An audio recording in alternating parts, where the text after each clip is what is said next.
Hello students, how are you? And welcome back to my class. I am Tabassum Munshi, your Hindi teacher. तो पहले video में हमने grammar के बारे में पढ़ा था, जो हिंदी का बेसिक ग्रामर था उसके बारे में पढ़ा था।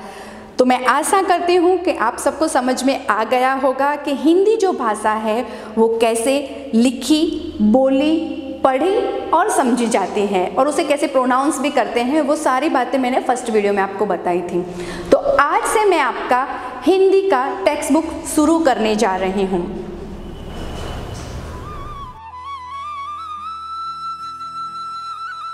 Surya Namaskar.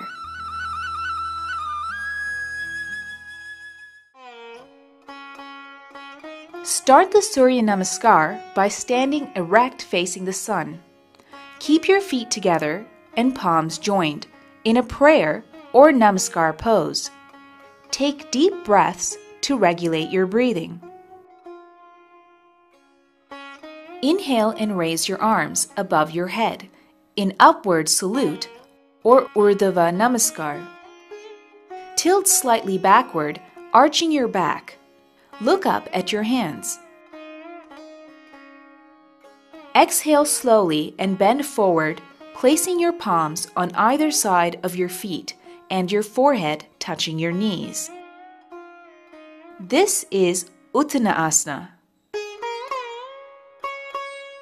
Inhale and take your right leg back in a big backward step.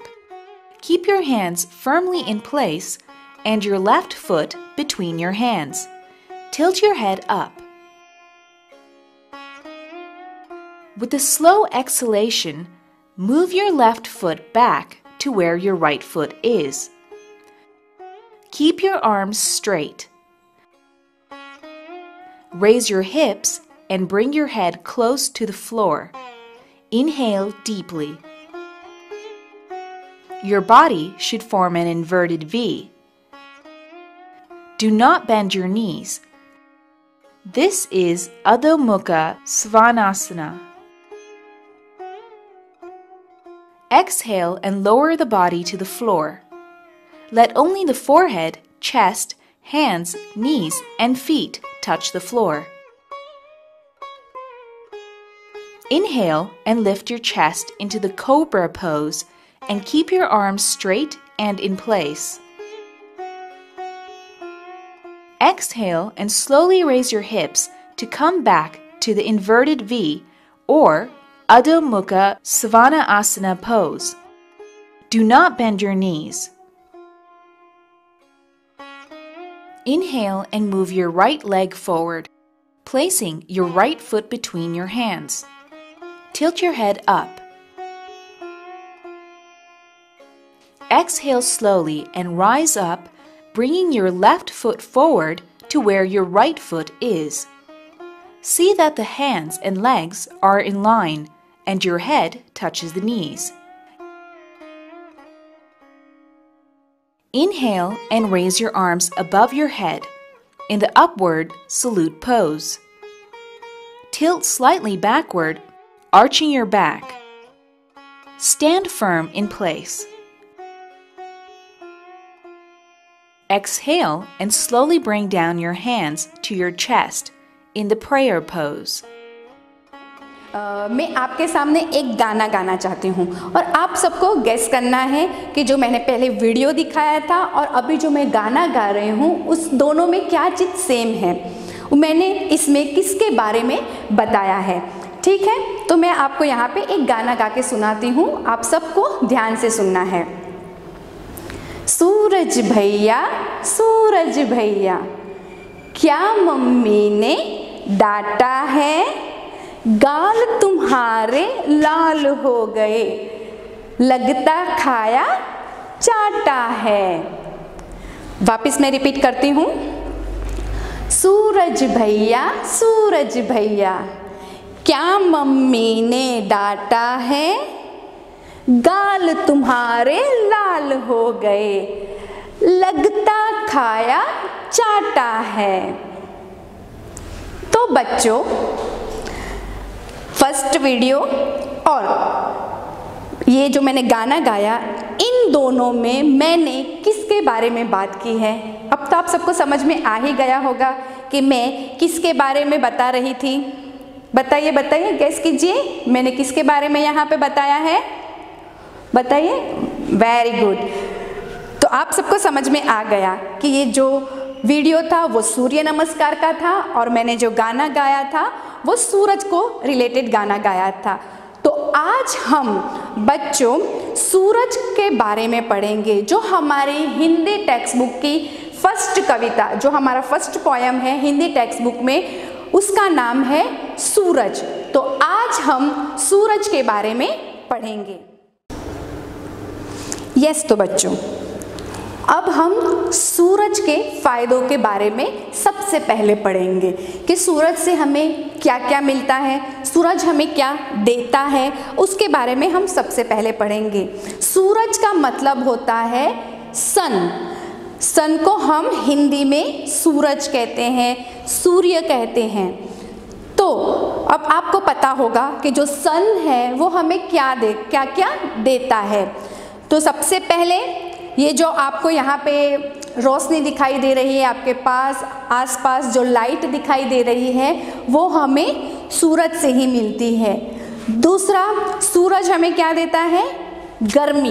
गर्मी मीन्स हीट। जो हीट है उसे हम हिंदी में गर्मी कहते हैं। तो दूसरा हमें सूरज गर्मी देता है। ये दो चीज़ें आप सबको पता होगी।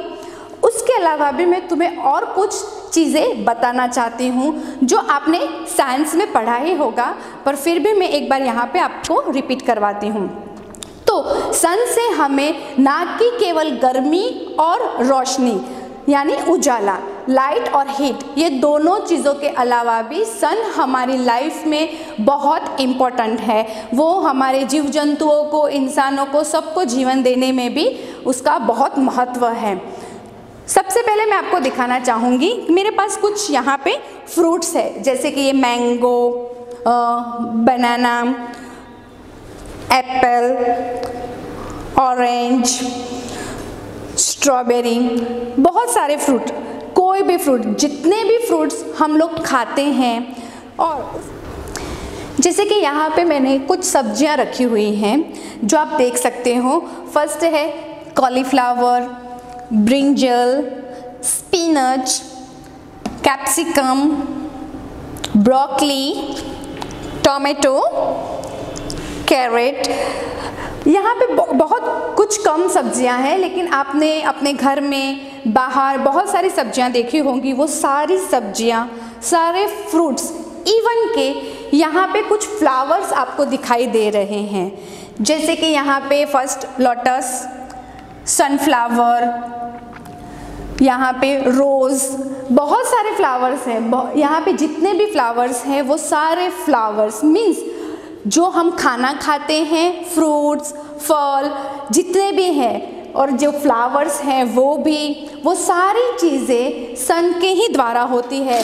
जो ये सारे चीज़ें हैं वो सन की हाज़िरी में अपना खाना बनाते हैं और बाद में हमें वो खाना मिलता है। तो अगर सन नहीं होगा तो जो हमारे पेड़ पौधे हैं, वनस्पति है, हमारे फल फ्रूट है, वो सभी अपना खाना नहीं बना पाएंगे। तो ये जो सारी चीज़ें हैं हमें किन से मिलती है, सन से मिलती है, सूर्य से मिलती है। जब ये सारे लोग, जैसे आपने साइंस में पढ़ा होगा कि जो वनस्पति है, वो पेड़ पौधे सभी अपना खाना सूरज की किरणों से उनकी हाजिरी में बनाते हैं। तो यही थिंक हम हिंदी में भी यहाँ पे पढ़ रहे हैं कि वही चीज़ है कि सन से हमें क्या क्या फ़ायदे होते हैं। दूसरा और एक फ़ायदा है जो हमें सन से होता है, जो हम ये बारिश आती है, हम देखते हैं ये जो बारिश है वो भी एक सन की ही बदौलत है।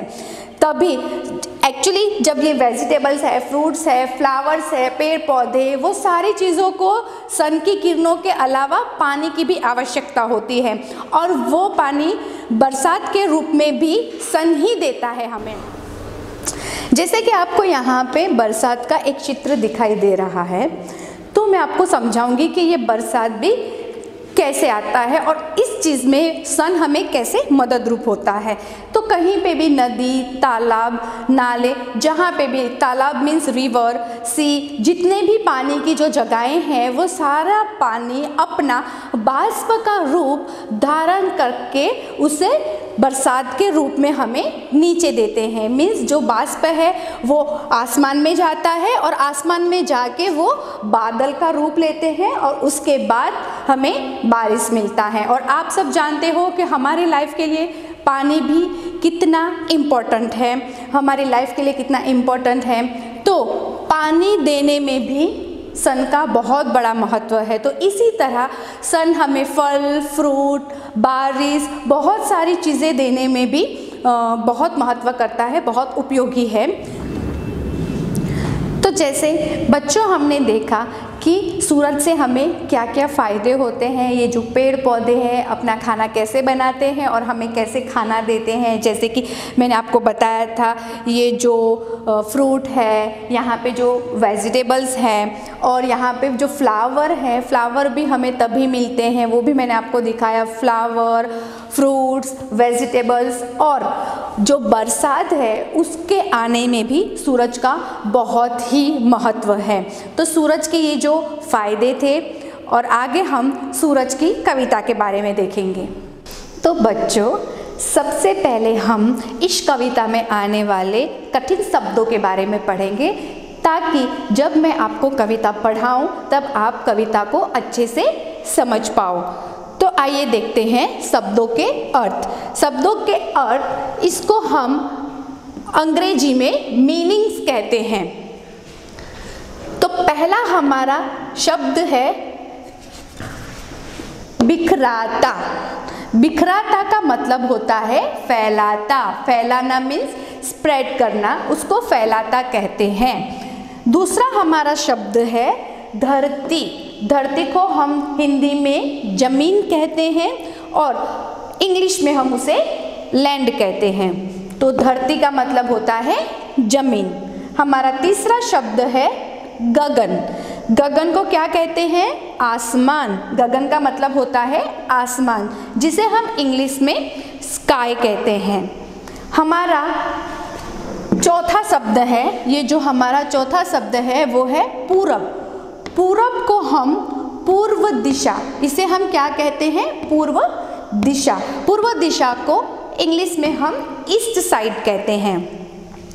ये पांचवा जो शब्द है वो है ढलना। ढलना को हम क्या कहते हैं? छिपना। छिपना मीन्स हाइड होना।